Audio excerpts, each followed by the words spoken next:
អាយ៉ាចេញមកដូចហំហានដល់កំពុងតែដើរទៅកន្លែងអស់លុយទៀតតែបងអូនកន្លែងនេះដែរគឺកន្លែងមើលត្រីមួយកន្លែងណាដែលខ្ញុំទៅដើរលេងនេះមិនទាន់ចប់ទេបងអូនមានវីដេអូច្រើនណាស់ឥឡូវកាត់ចែកជូនបងអូនតិចខ្លាចបងអូនធុញអញ្ចឹងណាមានអីឯចាក្រុមគ្រួសារហើយនឹងមិត្តភ័ក្តិប្តីខ្ញុំ2នាក់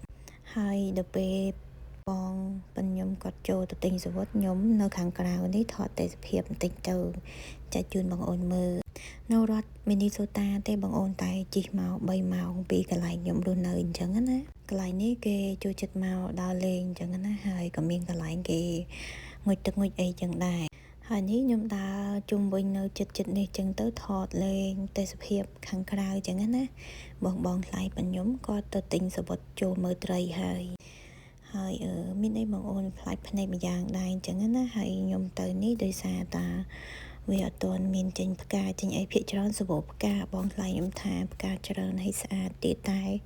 ខ្ញុំទៅអត់ទាន់វាទាន់ចេញឯពួកអីវាទុំតិចបងអូនចានៅតែតិចដដែលនៅនេះមានអីបងអូនគឺស្អាតម្យ៉ាងដែរហើយកន្លែងដលុះនេះគឺយើងអាចមកដល់លេងបានដល់អីចឹងណាវាបងនិយាយទៅរឿងអេមដែរចាគឺស្អាតប៉ុនគេចឹងណាហើយនេះធំមែនតើបងអូនហើយបឹងនេះខ្ញុំស្មានតាសមុទ្រតាបងថ្លៃខ្ញុំថាមិនសមុទ្រទេនេះបឹងគេធំ